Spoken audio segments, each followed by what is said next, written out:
பொதுவாகவே இந்த குபேர பொம்மை சைனா வாஸ்துக்காரரு இந்த இப்படி உட்காந்துருக்கிறவரு இவரை வந்து வைக்கிறது வீட்டில் வைக்கிறது யோகம் அப்படிங்கிறது வந்து இது எப்போ இருந்து ஆரம்பிச்சுன்னா ஒரு 20 வருஷமாவே நம்ம ஊர்ல இந்த நம்பிக்கை இருக்கு. 20-25 வருஷமாவே. ஆனா இந்த தங்கத்துல வைக்கிறது, தங்க முலாம் பூசப்பட்டது வைக்கிறது, இந்த சைஸ்ல வைக்கிறது, அவர் வாயிலையோ அவர் வயிற்றுலையோ காசை வைக்கிறது, இந்த மாதிரி விஷயங்கள் அது ஆபீஸ்ல வைக்கிறது, இதெல்லாம் வந்து என்ன திசையை நோக்கி வைக்கணும், என்ன திசையை நோக்கி வச்சா எத்தனை கோடி வரும், இவங்க வந்து டீலிங் வந்து சம்பாரிச்சா வேலைக்கு போனா காசு வராது, பிசினஸ் ஆரம்பிச்சா காசு வராது, உழைச்சா காசு வராது, குபேர பொம்மை வச்சா தான் காசு வருன்ற அளவுக்கு மைண்ட் செட் ஆகிற அளவுக்கு நம்ம அளவுல குழப்பிருக்காங்க. அது மட்டும் இல்லாம வாஸ்து மீன் வளர்க்குறது, அதுக்கப்புறமா வந்து இந்த வீடுகளுக்கு முன்னால இந்த மணி பிளான்ட்னு ஒண்ணு வளர்க்குறது, இன்னும் நிறைய வளர்க்குறாங்க. எதெல்லாம் எதற்காக வளர்க்குறாங்கன்னா வாஸ்துல இந்த பில்டிங்கை கடிச்சிட்டு இந்த இடத்துல கட்டினோன்னா பெரிய முன்னேற்றம் வருது, இந்த மாதிரி பொம்மைகள் வாங்கி வச்சா, இந்த நிறத்துல வாங்கி வச்சா, இந்த திசையில திருப்பி வச்சா, அப்ப குபேர பொம்மையை தெற்குல இருந்து அப்படியே திருப்பி அப்படியே மெதுவா வடக்குல திருப்பினோடனே படக்குன்னு உங்களுக்கு அப்படியே ஒரு பெரிய ஆப்பர்ச்சுனிட்டி வந்து உங்களை கலெக்டர் வேலை கூப்பிட்ட மாதிரி ஒரு மைண்ட் செட்டை நம்ம ஆளுங்க கிரியேட் பண்றாங்க. இது எல்லாமே வந்து நம்புறவங்க நம்பட்டவங்க, இதை உண்மையிலேயே நம்பி சாதாரணமாக சிக்கல் இருக்கிறவங்க போய் உங்களுடைய காலங்களை வீணடிக்காமல் இருப்பதற்கு கொஞ்சம் பழகிக்குங்க. இதெல்லாம் நம்பாதீங்க. இதெல்லாம் வந்து உண்மையும் கிடையாது, எந்த ஜோதிட நூல்லையும் சொல்லப்படலை. நம்மளை பொறுத்தளவுக்கு ஜோதிடம் என்பது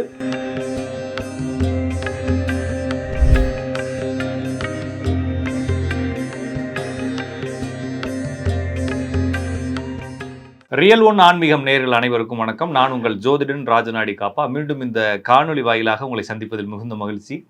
நண்பர்களே, நாம் இந்த சேனலில் தொடர்ச்சியாக ஜோதிடம் மற்றும் ஆன்மீகம் சார்ந்த தகவல்கள், அது மட்டும் இல்லாமல் மக்களுக்கு நிறைய குழப்பங்கள் இருக்குது இந்த சடங்குகள் ரீதியாக, ஜோதிடம் ரீதியாக.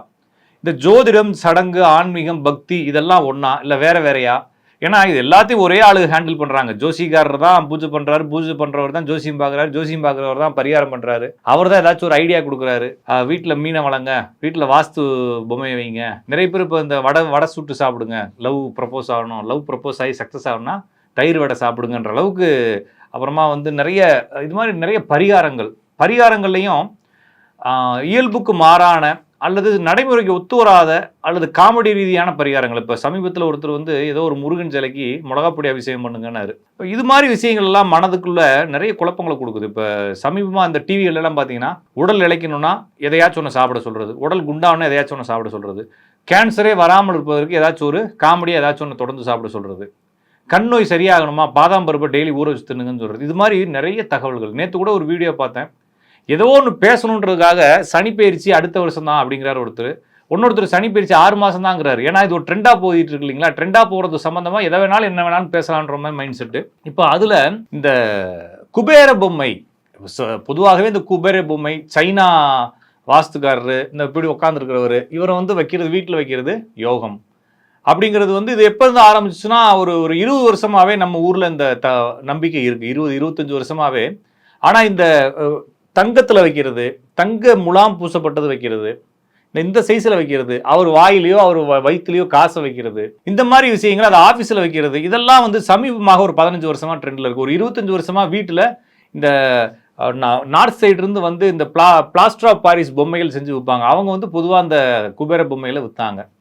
அது சும்மா அழகுக்கு வாங்கி வச்சாங்க. அதுக்கப்புறம் அது வாங்கி வச்சா காசு வருதுன்ற நம்பிக்கையில் வச்சாங்க. இப்போ என்ன ஆகி போச்சுன்னா அந்த குபேர பொம்மையை என்ன உயரத்தில் வைக்கணும், எத்தனை இன்ச்சில் வைக்கணும், என்ன திசையை நோக்கி வைக்கணும், என்ன திசையை நோக்கி வச்சா எத்தனை கோடி வரும், இவங்க வந்து டீலிங் வந்து சம்பாரிச்சா வேலைக்கு போனால் காசு வராது, பிஸ்னஸ் ஆரம்பிச்சா காசு வராது, உழைச்சா காசு வராது, குபேர பொம்மை வச்சா தான் காசு வருன்ற அளவுக்கு மைண்ட் செட் ஆகிற அளவுக்கு நம்ம அளவில் குழப்பிருக்காங்க. அது மட்டும் இல்லாமல் வாஸ்து மீன் வளர்க்குறது, அதுக்கப்புறமா வந்து இந்த வீடுகளுக்கு முன்னால் இந்த மணி பிளான்ட்னு ஒன்று வளர்க்குறது, இன்னும் நிறைய வளர்க்குறாங்க. எதெல்லாம் எதற்காக வளர்க்குறாங்கன்னா காசு வர்றதுக்காகவும் கோடீஸ்வரன் ஆகிறதுக்கும்.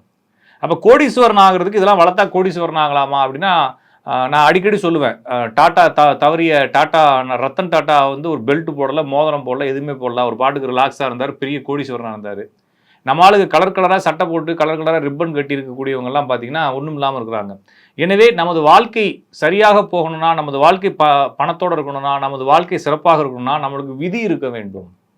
விதி இல்லாத ஒருத்தன் என்னத்தை தடவிட்டு உருண்டாலும் ஒற்றை மண்ணு தான் ஒட்டுன்னு நீங்கள் கேள்விப்பட்டிருக்கீங்க இல்லைங்களா? அது மட்டும் இல்லாமல் நீங்கள் உங்களுக்கு இறைவன் காசை கொடுக்குறதோ, இறைவன் வந்து உங்களுக்கு இந்த பிரபஞ்சமோ இல்லை இந்த இயற்கை உங்களுக்கு ஒரு வெல்த்னஸ் ஒரு செழிப்பை கொடுக்குறதோ நீங்கள் செஞ்சக்கூடிய சின்ன சின்ன விஷயங்களினுடைய தாக்கம் தான் அப்படிங்கிறதே நீங்கள் அது வந்து ஒரு தவறான நம்பிக்கை.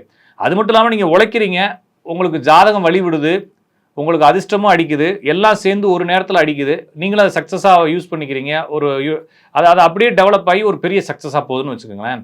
இது ப்ராப்பரான வே. இன்னொரு விஷயம், நீங்கள் எதுவுமே செய்யாமல் நான் ஏதாச்சும் வந்து இது மாதிரி பொம்மைகளை வாங்கி வைக்கிறேன், வீடுகளில் பாட்டில் கட்டி தொங்க விட்டுருக்கிறேன், வீட்டு கதவுல இதை ஒட்டுறேன், கண்ணாடியை ஒட்டி வைக்கிறேன், அல்லது இந்த மாதிரி இல்லை கலரில் நான் வந்து லைட்டு போட்டுக்கிறேன், இது மாதிரி ஏதாவது ஒரு தொடர்பில்லாத ஒரு நம்பிக்கைகள். இது வந்து ஏதாச்சும் ஒரு சமீபத்தில் வந்து இந்த அங்குசத்தை ஒரு பெரிய அரசியல்வாதி கையில் வச்சிருக்கிறாரு, இது வந்து மூல நட்சத்திரத்தினுடைய சம்பத்து தார, இதை வச்சுக்கிட்டு இருந்தா, அப்போ அங்குசம் வச்சுக்கிட்டு இருந்தா கோடீஸ்வரன் ஆகலாம். மூல நட்சத்திரத்துக்கான மூல நட்சத்திரத்துக்காரன் ஆணமைக்கிறவன்லாம் பெரிய கோடீஸ்வரன் ஆனானான்றாங்க. அதெல்லாம் கேள்வி இருக்கு இல்லைங்களா?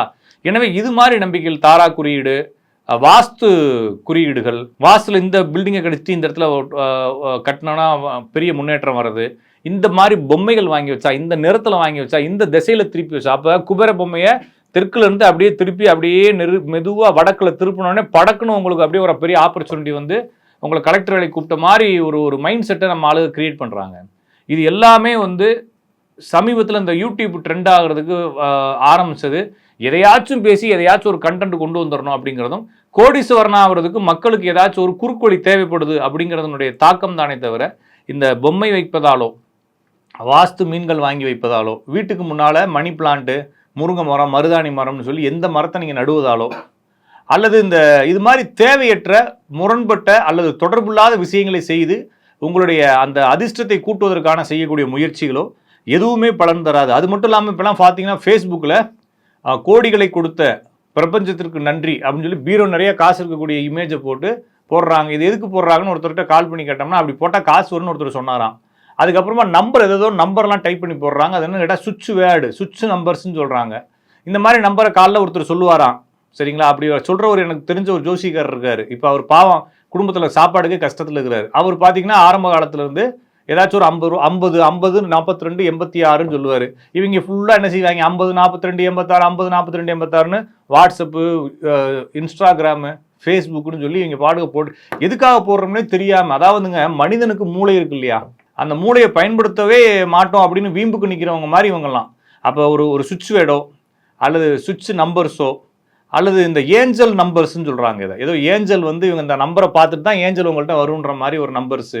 இதெல்லாம் எந்த நாட்டிலேருந்து வந்துச்சு, இவங்களாம் எங்கேருந்து கொண்டு வந்தாங்க, இதெல்லாம் வந்து ஜோசியத்துறையில் எங்கே இருக்குது அப்படின்றதுக்கான எந்த ஒரு முகாந்திரமே இல்லாத ஒரு முரண்பட்ட ஒரு தகவல்களை இந்த ஜோசிக்காரங்கன்ற பேரில். ஏன்னா நிறைய ஜோசிக்காரங்க இப்போ சமீபத்தில் ஒரு லேடி ஒருத்தவங்க இந்த மாதிரி சுவிட்ச் நம்பர்ஸ், ஏஞ்சல் நம்பர்ஸ் தரக்கூடிய ஒரு ஜோதிடருடைய பேட்டியை வந்து என்னுடைய நண்பர்கள் எனக்கு அனுப்பிச்சிருந்தாங்க. அதில் பார்த்தீங்கன்னா அந்த அம்மா வந்து 27 நட்சத்திரங்கள்லாம் என்னன்னு கேட்டிங்கன்னா, சந்திரன் வந்து 27 டிகிரியில் ஒரு 27 நட்சத்திரம் நிற்கிது, அதை எண்ணித்தான் சொல்கிறாங்கன்ற மாதிரி சொல்கிறாங்க. அவங்களுக்கு பேசிக்கான அந்த அஸ்ட்ரானமிக்கல் நாலேஜே இல்லை. அப்படின்றப்ப இவங்க என்னன்னா எதையாச்சும் ஒன்று சொல்லி மக்களினுடைய தேவையை பூர்த்தி பண்ணுவதற்கு மாதிரி ஒரு பிம்பத்தை ஏற்படுத்தி, மக்களுமே வந்துங்க ஒரு 8 வருஷம் காத்திருக்கணும். இப்போ ஒரு ஜாதகத்தை திறக்கிறோம், திறந்து இவருக்கு எப்போ வேலை கிடைக்கும் அப்படின்னா, இவர் வேலை கிடைக்கிறதுக்கு இன்னும் 3.5 வருஷம் ஆகும் அப்படின்னு இருக்கு. 3.5 வருஷமா அடப்பா 3.5 வருஷமா அப்படின்னு கேட்குறாங்க. ஏமா நானா சைன் கொடுத்தாருன்னு வேலைக்கு, ஜாதத்தில் அவ்வளோதாம இருக்குது அப்படின்னா, சார் வேற ஏதாச்சும் வழி இருக்கான்னு கேட்குறாங்க.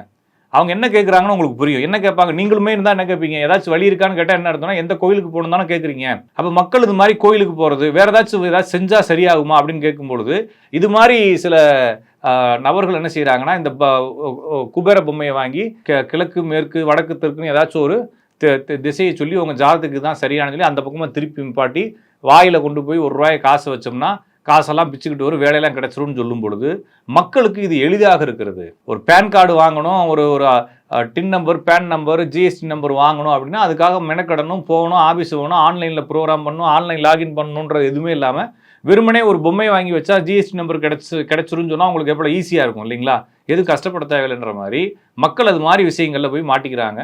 எனவே இந்த வாஸ்து புருஷன், அப்புறமா வந்து இந்த குபேர பொம்மை, வாஸ்து மீன், மணி பிளான்ட்டு, அதுக்கப்புறம் இது மாதிரி சொல்லக்கூடிய இந்த கண்ணாடியை கட்டி தொங்க விடுறது, இந்த மாதிரி டிசைனாக இருக்கக்கூடிய குறியீடுகளை கையில் வச்சுட்டு அலையிறது, இது எல்லாமே வந்து ஜோதிடத்துறையில் எங்கேயுமே சொல்லப்படாத, ஜோதிடர்களால் நம்பப்படாத, அல்லது முற்றிலும் தொடர்பில்லாத, சமூகத்திற்கு தொடர்பில்லாத ஏதோ ஒரு சிலருடைய குழப்பத்தினுடைய வெளிப்பாடாக இந்த விஷயங்கள் இப்போ ஃபாலோ பண்ணப்படுதே தவிர இது எங்கேயுமே சொல்லப்படலை. நம்புறவங்க நம்பட்டுங்க. இதை உண்மையிலே நம்பி சாதாரணமாக சிக்கல் இருக்கிறவங்க போய் உங்களுடைய காலங்களை வீணடிக்காமல் இருப்பதற்கு கொஞ்சம் பழகிக்கங்க. இதெல்லாம் நம்பாதீங்க. இதெல்லாம் வந்து உண்மையும் கிடையாது, எந்த ஜோதிட நூல்லையும் சொல்லப்படலை. நம்மளை பொறுத்தளவுக்கு ஜோதிடம் என்பது பியூரா எவ்வளவு நாள் ஃபாலோ பண்ணுறதுக்காக மக்கள் எப்படி ஃபாலோ பண்ணுறாங்க, இது எப்படி வடிவமைக்கப்பட்டிருக்குன்ற அடிப்படையில் நம்ம பேசுகிறோம். இது கட்டமைப்பு, அடிப்படை கட்டமைப்பு இருக்கும். இப்போ இருக்கக்கூடிய இந்த நடைமுறை, சிலருடைய நடைமுறைக்கும் தொடர்பு இல்லாத, இது என்னன்னா மென்டலி டிஸ்டர்ப் ஆனவங்க, வேற வழி இல்லாதவங்க என்ன செய்யறாங்கன்னா, எதையாச்சும் ஃபேஸ்புக்கில் போஸ்ட் போட்டால் எப்படி வேலை கிடைக்கும் இல்லைங்களா? அது மாதிரி நீங்கள் சரியாக புரிஞ்சுக்குங்க.